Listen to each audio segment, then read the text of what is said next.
Ladies and gentlemen, it's Toothless. Could we get him on? Toothless, you're on. Right. And there you are. Well, hi, how are you? I want to ask you what it was like to reteam with Jay Baruchel. This guy, I was just hoping that, but you know that's the microphone, right? You know that's a Sennheiser, not a Jimmy Dean, right? We just, maybe that's why they call you Toothless.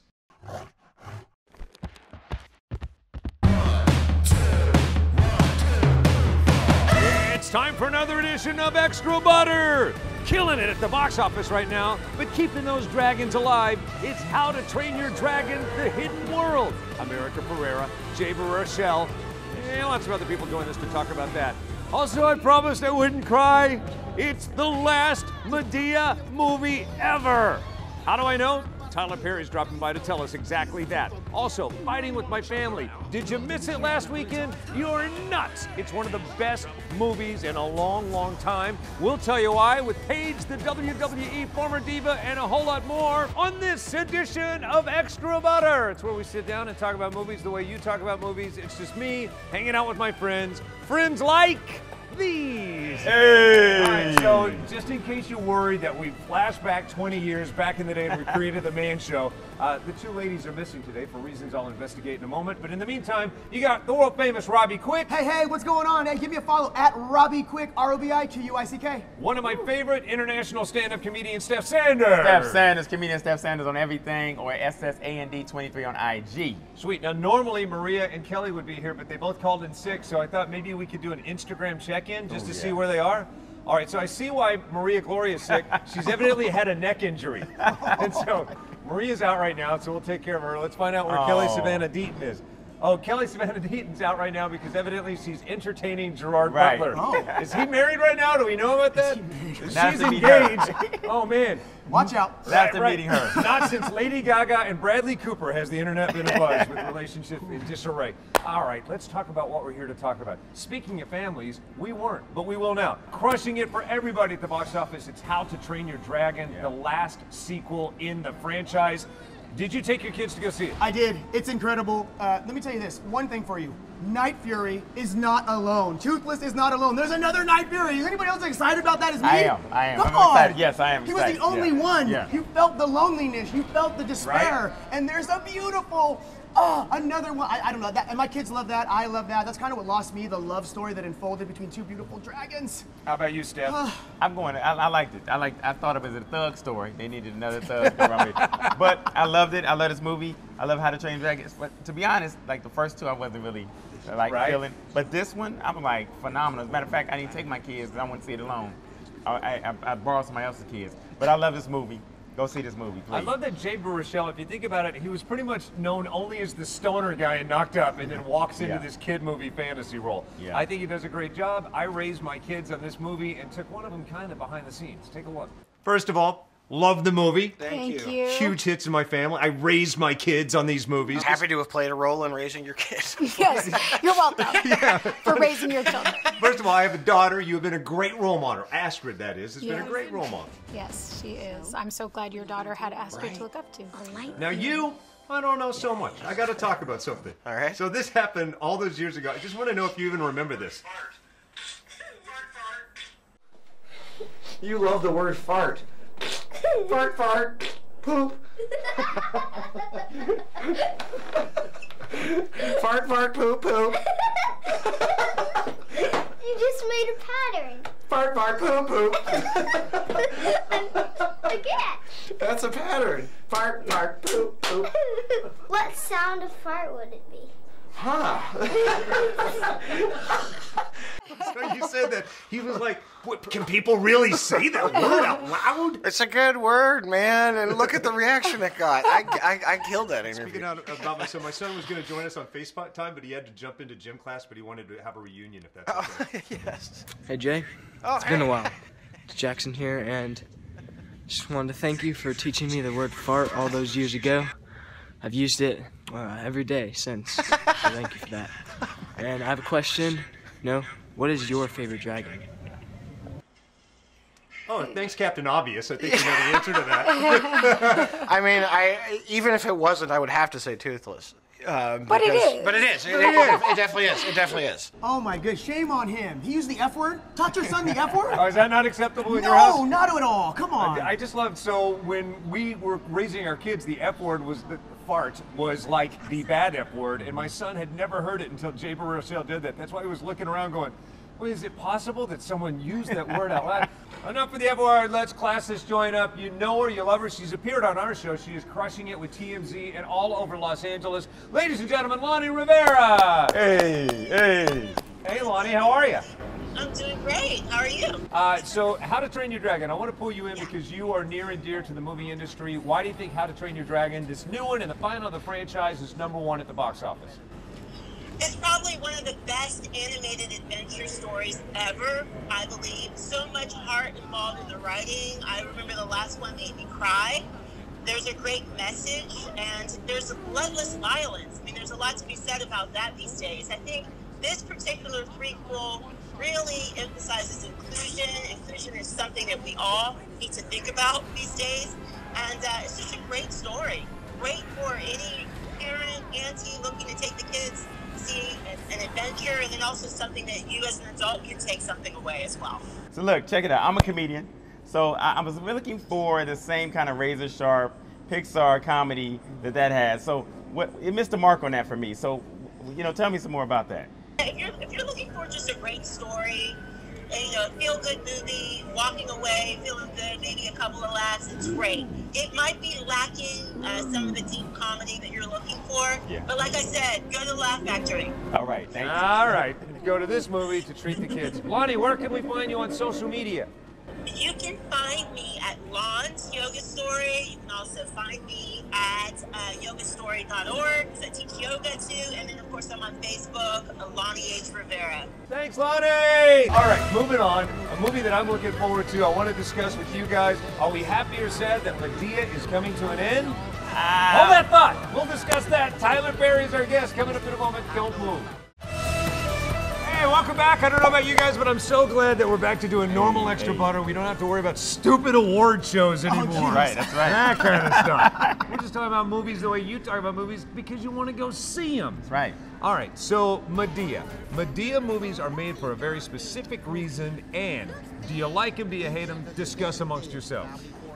I like him. I love Madea. I think Madea was a great character because everybody has a Madea in their family, no matter what race or ethnicity you are. Absolutely. You have a Madea in your family. Now, you want to see Madea for a period of time, though, so I'm glad Madea is kind of phasing out of Tyler Perry's repertoire. But I do love Madea. Everybody loves Madea. Nice work. I see you leaning into a little Madea there. Here's what I love about Madea. They grow in you like family. Yes. Like the more you watch Madea movies, they are infectious. And when I see a Madea movies, the only time they wear thin with me is when Medea's not in the movie. Yeah. When he goes to other people, when they try to add on real Tyler Perry drama, go back to Madea and that inner crazy family. I just want to talk to those people. My mom is going to kill me, Mark. My mom is going to kill me. My mom is the Madea in our family, and she loves these movies, and I'm kind of like, Your mom is going to be very angry. However, let her know that Madea is actually based on Tyler Perry's mom. I had forgotten that, but brought it up in the interview. I talked to him recently, and I started thinking, this is the last Madea movie, and my relationship with Tyler Perry started out on a rough note. Yeah, that Janet Jackson thing. Did you know about it? Yeah. All right, for those of you who don't know, he was with Janet Jackson, and I began to ask her about the Super Bowl incident because the interview, coincidentally, was on the 5-year anniversary. Oh, my goodness. It just wasn't the right time or place to talk about it, and Tyler actually called me. And the best thing about it, I can now say I have a friend in Tyler Perry. Oh, nice. Well, we talked a little bit about that and the origins of Madea. Take a look. I might start weeping here. The last Madea movie? It's time. Yeah, it's time. Why is it time? I'm turning 50 this year. I don't want to be her age playing her, number one. and secondly, it's just I feel like she said everything there is to say. So what's next? I mean, she said everything there is to say. At the end of the day, for people, you've been talking about Madea, some of the early Madea questions people don't ask anymore. So I'll go ahead and re-ask them. Okay. Who is Madea? Where did this come from in your mind? Is it mom? Yeah, for sure. My mom and my aunt, a cross between both those women. They're amazing. And Madea is a term, a southern term, short for mother deer. Her name is Mabel. Everybody calls her Madea, and that's where it was born, out of those women's hilarity. Much like Bohemian Rhapsody, the bulk of that movie is the Live Aid performance. Madea Family Funeral, the bulk of this movie is the funeral. Yeah. Well, you've never been to a black funeral? I have been to a black funeral. How long did it last? Long. I don't keep track of such things. Of course you don't. Of course you don't. Like sitting in a funeral for 4 hours going, okay. Long enough that my self-winding watch stopped. Yeah, that's the long funeral. Yeah. Yeah. What's the longest funeral you've ever been to? It was Aretha's funeral, honestly. Aw. It was 12 hours, yeah. But that's a beautiful thing. It was a beautiful service. She was the Queen of Soul. She deserved every minute of it, but yeah, it was the longest funeral I've ever been to. Did you take some breaks during that 12 hours? I had to go eat and come back, yeah. Okay. Because I had to, like, my sugar was dropping. There were people fainting in the back of the place.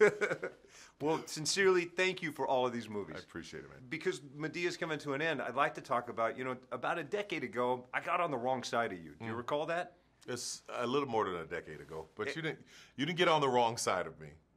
We had a disagreement. But you were kind enough to call me, and you were a very powerful man at the time, and we had a great conversation, and it changed my life, and I'm just thankful for you. I appreciate that, You make man. the world a better place. Thank you. I appreciate that, because for me, what I want to do with anybody is I want to make sure that we have a clear communication and that we're making each other better. So I appreciate that. Thank you. And what words of advice would Medea give me for the rest of my life? Baby, be true to yourself and don't take no. Put that on my car. That's right. Put it on your car. That's great advice, Medea, but I take it from these two guys all the time. I guess it's not working out yet. Maybe I should stop. That's pretty incredible that, him and who he is, and that he took the time to actually call you and go, hey, let's hash this out. He just went up another notch. When that went down, it was like the dawn of social media. Social media was blowing up on it, and it could have gotten much worse, but Tyler actually took the time to call little me and have a discussion. That's huge. But truth on truth, like he said, keep the conversation going. When things happen, the more we have conversations about it, the better we work things out. Look at me, I'm getting all serious on my silly movie show. And keep Medea going, because Medea's 6'3", and Medea would have whooped your butt, too. Exactly. This is a Medea movie for fans. You will not be disappointed. I highly recommend you go see. Speaking of family movies, there's a movie that I was not necessarily looking forward to. I thought it was going to be one thing, but it's another thing. In a moment, you guys ready to discuss fighting with my family? Let's do it. And I'm not talking about what's going on in my home. I'm talking about the WWE sensation, about Paige. She joins us next. Hey, welcome back. It is Extra Butter, kind of the man edition of Extra Butter. Our good friends Maria and Gloria and Kelly Savannah Deaton. It sounds like 5 ladies, but I'm just talking about 2. They're out sick today. They'll be back next week, which is an important week. I just want to tease ahead to next week. Captain Marvel next week. That's going to be kind of awesome. Wait. Next week is the ladies edition. I'm excited. I may come in drag. All right. A movie you need to take your whole family to, Fighting with My Family. Yes. Like, I like WWE, okay. I'm a huge Dwayne Johnson fan, but were you looking forward to this movie? You know what? I wasn't, and what I do like about this movie is we typically see boxing or UFC, some other things portrayed in movies. Yep. I love that they finally did wrestling. I love it that they did wrestling and a family movie, and it was not what I expected at all. Right. I grew up a Hulkamaniac. I loved WWF. Moved to WWE, but it was WWF when I was a kid. And to see them go into the life of Paige and actually bring us into a real life story of an actual wrestler. And then you got Vince Vaughn, The Rock. It's funny. It's hilarious. And Vince Vaughn is Vince Vaughn. And what I like about it, his character that is a real guy that exists in WWE that kind of manages these guys. Everyone says he's exactly like Vince Vaughn, so who do you get to play him? Vince Vaughn. Well, also about this movie, we talk about women empowerment, and this movie is definitely all about the strong ladies, specifically Paige, who was one of the original WWE divas. That's amazing. That's amazing. And then your buddy, Mikey Winfield, who sits here from time to time, had his stint on The Office. Well, the guy that created The Office is the guy that directs this movie and does a great job. I sat down with Paige herself and Steven. Take a look. How can I not be nervous? Look who I'm in front of right here. You mean you're talking about me? Exactly. How could I not be nervous? Look who I'm in front of right now. The first office was the best office. There you go. Actually, I agree on that one too. Of course. Lovely to meet both of you. Thank you for having us. Congratulations on this. Thank you. What I love about it is that I walked out of this movie and so many people were saying, well, of course you love this movie. You love WWF, you love WWE. Of course you're going to lean into this movie. But truly, this is a movie that everybody is going to love. I kept saying, no, you don't understand. It's about that, but it's about so much more. Mm-hmm, exactly. That was the dream, I think, Yeah. to make something that related to both Paige's existing fans and people like me who, I'm ashamed to say, didn't know who she was before I started work on this project. How could you? No. I know, no, I feel embarrassed by that. No. I obviously knew him very well, so I was like, there you go. I was a big fan of Steven, obviously Sure. from The Office and everything he's done, obviously after that. So when I found out that he was going to be the writer and the director for it, I was like, this is already going to be an amazing movie. Like, it just blew me away. Good. I felt an obligation to her family, to her, to just tell this story and do it justice. And you've seen her in the ring. You don't want to her off. Yeah. And I've met her family, and I mean, these are long legs they could easily break. Especially my dad. He's like, you better get this wrong. She is awesome. What I love about it is she's kind of softened with age. Like, I realize how much of that Paige, the hardcore part of Paige, is an act. But in this movie, you see how she fought to go against type with this movie. And it's just so important. I have a daughter, and I love that message for my daughter. Be yourself. Go see this with your family. You're going to love this movie. WWE fans, you're going to love it even more because you're going to know the history of it. I love that it's based on a true story. Oh, we forgot to mention that other guy. I think he's got a career, too. Dwayne "The Rock" Johnson. Man. As himself. Yes. What's that scene? What's the one scene in the movie that you really think is probably Dwayne being absolutely Dwayne? When he called the family. When he called the family. If you smell what The Rock is cooking. And he did his, can you smell what The Rock? And the guy hung up on him. That was fantastic. I know that happened. And you just helped me tie in our segment to the last segment because this is a true story. When Tyler Perry first called me, I didn't believe it was Tyler Perry. We were one step away from setting the situation back even further. Oh my so I goodness. think that could happen for people to touch it. All right, go see that movie. Coming up in a moment, staying home this weekend, not going in a cush, lovely theater like this. Might I suggest Ralph Breaks the Internet, John C. Reilly, Sarah Silverman. Chat about it next. Welcome back to this extra butter. You may notice dudes at the counter. I promise you next week at the table, a lot of ladies because it's our all Marvel, Captain Marvel edition. Looking forward to that. Made for the ladies. The dudes like it too. Oh yeah, I can't wait. Huge Marvel fan. Been waiting for this character to be developed. Oh my goodness, I'm excited. I'm really excited. All right, so that's next week. If you're going to stay at home this weekend, if you haven't already, get Ralph Breaks the Internet, the sequel to Wreck-It Ralph. I love this movie for a multitude of reasons. I love that Disney Princess is in this movie. I love its tribute to Stan Lee, something that I can't say about the Oscars. The Oscars had a simple little frame in the show. Not again. Not again. They couldn't tribute Stan Lee. What's wrong? Slow it down, Spidey. There's a nice tribute to Stan Lee, but I don't want to plot spoil it in case you haven't seen it. It comes up at the most appropriate time. Also a tribute to Star Wars. Look, I'm exhausted talking about why I love this movie. You guys discuss about why you like this movie. I gotta tell you, I am not a huge fan of sequels, but I loved it, and you guys have to get it. It's coming out on DVD. Rent it, buy it, get it into your home. John C. Reilly, he's lovable. You actually love him as that cartoon. It's like how I see him in my mind. Yeah, speaking of John C. Reilly, I like his relationship so much. I like this friendship. That's what we talked about. I love the continued chemistry between you and Sarah, so much so that I think we need to see a live-action buddy picture. Come on, make this happen. Wow, that'd be great. I think Ralph is probably infinitely more complex than we give him credit for, but at the same time, there's a simplicity to him in that he's happy in the moment. He is living his best life. Is that kind of you? Do you have a lot of that in you? Well, yeah, I'm someone who, like, you know, whatever situation I'm in, if it's a very uncomfortable situation or if it's something I don't like, I try my best to make it better for myself. And once I've done everything I can do, I just accept it the way it is and move on, you know, and try to enjoy the simple things of life, the simple pleasures, like a comfortable chair or a cup of peppermint tea. You know what I like about that guy? I don't think he's ever acting. He's like just playing himself Yeah, all right? the time. It's a gift. It's a gift. Do you think, I kind of danced around that in the interview. You think he was insulted? Maybe. Okay. He'll get over it. All right. Maybe he wasn't quite himself in Step Brothers, but in everything else he plays himself. Sarah Silverman, as a comedian, do you, man, you got to look up to her in that way. Yeah, I do. I love her. I love how far she's come. I love what she does. Sometimes comedy, not as what I like, but you're not into the Sarah Silverman brand of comedy. But I love how far You're she's about to come break the and what internet. she's done. Hey, I'm a comedian, and we can go at it. But you know, I do love her. I like what she's done. All right. I respect her. For your lack of buttering her up, I did the trick. Take a look. And by the trick, I mean I was nice to her. I said complimentary things. Just take a look. All right.